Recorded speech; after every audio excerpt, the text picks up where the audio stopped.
आप सभी को मेरा नमस्कार। I am Manish from resonance परिवार। आप सभी को जानकर ये खुशी होगी, आज हमारे साथ जुड़े हुए हैं मिस्टर आदित्य सिंह चौहान, जो कि रेजोनेंस के एक ब्राइट स्टूडेंट रहे हैं। सीयूईटी क्रैक करके इन्होंने अब हायर स्टडीज परस्यू कर रहे हैं इंदौर मध्य प्रदेश से। तो आइए जानते हैं इनका क्या एक्सपीरियंस रहा है, उनसे आपको क्या सीखने को मिलेगा। जो न्यू अपकमिंग जूनियर्स हैं इनके, उन्हें क्या क्या टिप्स इनसे मिल सकती हैं। So first of all I would like to welcome you mister Aditya. So Aditya, my first question to you is like, कब डिसाइड किया आपने सीयूईटी का एग्जाम देना है और इसके थ्रू हायर स्टडीज में जाना है? कब पता लगा आपको सीयूईटी के बारे में फर्स्ट टाइम?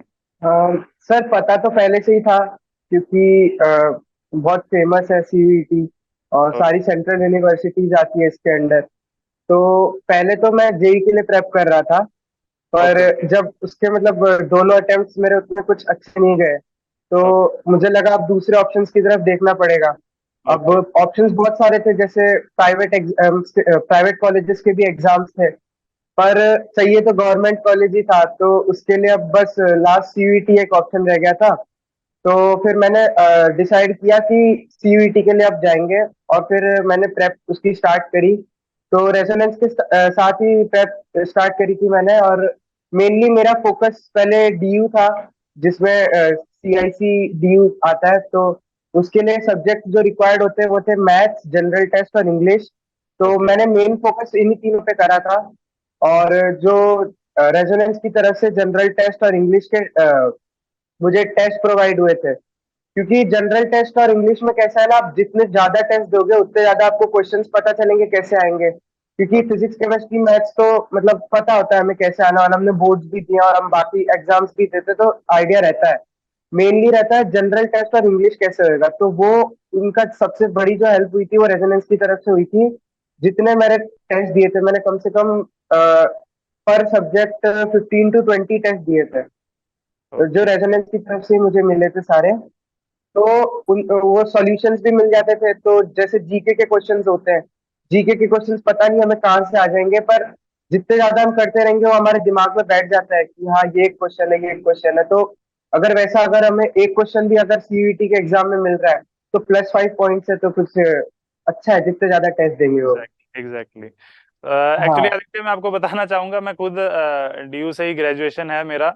बट उस टाइम अच्छा। पे सीयूईटी एग्जामिनेशन नहीं होता था, 12th परसेंटेज के बेसिस पे हाँ एडमिशन्स हाँ हुआ करते थे। हाँ। But recently hmm. सीयूईटी का एग्जामिनेशन स्टार्ट हुआ, जिससे कि बहुत एक अच्छा अपॉर्चुनिटी है। सभी बोर्ड के स्टूडेंट्स जो हैं इक्वल एक प्लेटफॉर्म पे आकर फाइट कर सकते हैं, राइट? और यस सर। अच्छी अच्छी यस सर। यूनिवर्सिटीज में अपना परस्यू कर सकते हैं हायर स्टडीज। और हाँ। इसमें अच्छा, सीयूईटी जो है, इसमें मैं जानना चाहता हूँ कि सीयूईटी में किस टाइप के ज्यादा क्वेश्चंस आपको लगे, कि डिफिकल्टी लेवल कैसा था, या फिर क्वेश्चंस ज्यादा फैक्ट्स से रिलेटेड थे, या कॉन्सेप्चुअल क्वेश्चंस ज्यादा आ रहे थे इसमें जब आपने सब्जेक्ट एग्जामिनेशन वाइज दिया? देखा जाए तो सर फिजिक्स केमिस्ट्री मैथ्स में तो एकदम बेसिक लेवल के क्वेश्चंस होते हैं, ओके जैसे हमने बोर्ड्स में किए हैं। जैसे अगर कोई बोर्ड्स पास करके आ रहा है डायरेक्ट, और वो फिर सीयूईटी की तैयारी कर रहा है अच्छे से, तो उसमें वो आराम से निकाल सकता है तीनों पेपर्स। फिर हम देखते हैं जनरल टेस्ट में, तो जनरल टेस्ट में लॉजिकल रीजनिंग के क्वेश्चंस होते हैं ज्यादा। और लॉजिकल रीजनिंग के साथ वो जीके भी देते हैं, पर जीके लोगों को लगता है कि बहुत हार्ड आएगा, पता नहीं कहाँ से आ जाएगा, तो लोग छोड़ देते हैं। पर इतना कुछ नहीं रहता है वो, मतलब जो फेमस करंट अफेयर्स होते हैं और फेमस क्वेश्चंस होते हैं ज्यादातर, उसमें से क्वेश्चन आते हैं। और हाँ, उसमें कुछ क्वांट के भी क्वेश्चंस होते हैं जैसे जीके में वो, और वो हमने सब पढ़ा होता है 7th 8th में, प्रॉफिट लॉस परसेंटेज। तो वो निकालना इजी है, और थोड़ी सी प्रैक्टिस के साथ आराम से किया जा सकता है। ओके। और हाँ। रेजोनेंस के साथ आप कैसे जुड़े? बीएसपीडी से क्या हेल्प मिली आपको? कैसे आपका आपके इस जर्नी में कैसा रोल रहा पीएसपीडी डिवीजन का रेजोनेंस के? रेजोनेंस में एक तो मतलब मेरे चाचा ही हैं, कमल सिंह चौहान, तो ओके। उन्होंने सबसे पहले बताया था। तो तो उन्होंने आपको मैंने उनको बोला रिकमेंड था किया कि कि यहाँ पे फैकल्टी? हाँ, ओके ओके। जब मैंने डिसाइड किया कि सीयूईटी देना है, उन्होंने भी बोला ही था पहले सीयूईटी तो देना ही है। तो जब मैंने डिसाइड किया कि हाँ इसी पे मेन फोकस रखना है मुझे, तो फिर चाचा को बोला सीधे कि हाँ अब ऐसे करना है, सीयूईटी पे फोकस है अब मेरा पूरा। तो फिर चाचा ने टेस्ट सीरीज और वो सब अवेलेबल कराए, और फिर इसी तरह से जब टेस्ट लगाना शुरू किया, कुछ कुछ लेक्चर्स भी मिलते थे मुझे जनरल टेस्ट और इंग्लिश के लिए स्पेसिफिक। तो ओके हाँ, उससे हेल्प हो जाती थी। और इंग्लिश के लिए मैं सुनील सर से भी कांटेक्ट में था, तो वो भी मेरे ओके को टिप्स देते रहते थे इंग्लिश के लिए। ओके तो ओके। हाँ, उससे हेल्प हो जाती थी। सारे सर सपोर्टिव है, और हमको मतलब हमने क्या क्या मिस्टेक किया है वो बताते रहते हैं। अगर हमको कुछ डाउट है पेपर से ही रिलेटेड जो हम टेस्ट दे रहे हैं, वो हम उनसे पूछ सकते हैं बार बार। तो वो सही रहता है। और अभी आपकी कॉलेज लाइफ कैसी चल रही है आदित्य? कॉलेज लाइफ बढ़िया है सर। मजा अच्छा। आ रहा है। अच्छा हाँ। मजा आ रहा है। चलो बहुत बढ़िया हाँ। बात है। और आपके अपकमिंग जो जूनियर्स हैं ये अगले नेक्स्ट सेशन में जो आने वाले हैं सीयूईटी एग्जाम में बैठने वाले हाँ। हैं, उनके हाँ। लिए कुछ सजेशंस या क्या उन्हें मिस्टेक्स नहीं करनी चाहिए जो आपको लगता है कि मे बी आपने की हो या आपके बैचमेट्स ने की हो?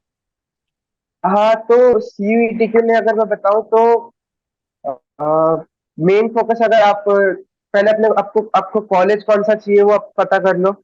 उसके लिए फिर क्या क्या रिक्वायर्ड सब्जेक्ट्स हैं जो आपको प्रिपेयर करने हैं, मेन फोकस उन पे रखो। और मेरा ऐसा था ना, मैंने जैसे फिजिक्स केमिस्ट्री पे थोड़ा कम ध्यान दिया था, क्योंकि मेरा टारगेट कुछ और था एक्चुअली। तो पर अपने को सारे सब्जेक्ट्स एक साथ पकड़ के चलने हैं, क्योंकि सब में अच्छा स्कोर करेंगे तो हमारे और अच्छे कॉलेजेस मिलने के चांसेस ज्यादा बढ़ जाते हैं। तो यही बिल्कुल। रहता है। और बाकी जनरल टेस्ट और इंग्लिश में जितनी ज्यादा प्रैक्टिस करेंगे, जितने ज्यादा टेस्ट लगाएंगे, उतना ज्यादा अच्छा रहता है। Okay okay. चलिए बढ़िया है। आपने एक स्टेप क्लियर किया। नेक्स्ट स्टेप जो होता है वो और ज्यादा डिफिकल्ट हो जाता है। मुझे पता है कॉलेज में बर्डन रहता है, ऐसी बात नहीं है। Yes sir. धीरे धीरे वो हाँ। ऐसा लगता है कि स्टूडेंट्स को जब तक सीयूईटी नहीं दिया है तो सीयूईटी के बाद हो सकता है लाइट हो जाएगा जीवन, लेकिन ऐसा नहीं होता हम्म। कि जीवन जो है एक मारियो के गेम जैसे हर लेवल डिफिकल्ट होता रहता है, राइट? हाँ। तो थैंक यू आदित्य, आपने अपने कॉलेज टाइम में से निकाल कर टाइम हमें दिया। और थैंक यू हम सर। ऐसी आशा करते हैं रेजोनेंस परिवार की तरफ से कि आप फर्दर बड़े ड्रीम्स देखें और उन्हें अचीव कर पाएं, है ना? और इसी थैंक यू तरीके से सर। रेजोनेंस टीम को आप पे प्राउड है और प्राउड बना रहेगा। आपकी फैमिली को आप और प्राउड फील ऐसे ही करवाते रहे। Thank you Aditya, thank you thank so you sir. Much. Thank you sir.